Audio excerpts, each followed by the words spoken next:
প্রধানমন্ত্রী তারেক রহমানের কন্যা জাইমা রহমান এখানে এসেই তিনি পরীক্ষা দিয়েছেন।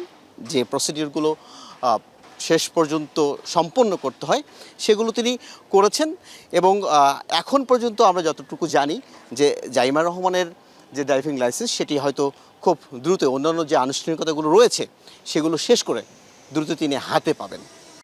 এর আগেই শিক্ষানবিশ ড্রাইভিং লাইসেন্সের জন্য আবেদন করেছিলেন জাইমা রহমান।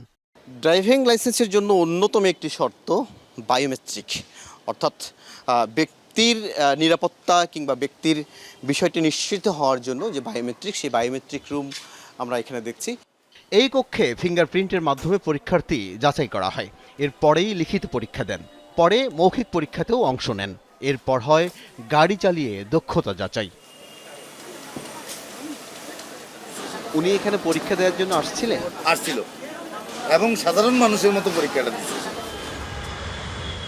লাইসেন্স প্রদান প্রক্রিয়ায় লিখিত, মৌখিক ও ব্যবহারিক পরীক্ষায় নিয়োজিত কর্মকর্তারা জানান, প্রধানমন্ত্রী কন্যা হিসেবে কোনো সুবিধাই নেননি জাইমা রহমান, এমনকি বুঝতেও দেননি নিজের পরিচয়।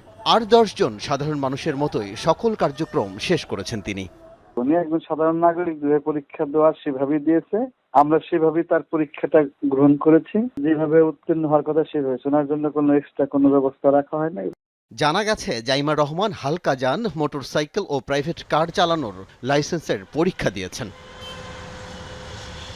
আল আমিন হক অহন, যমুনা নিউজ, ঢাকা।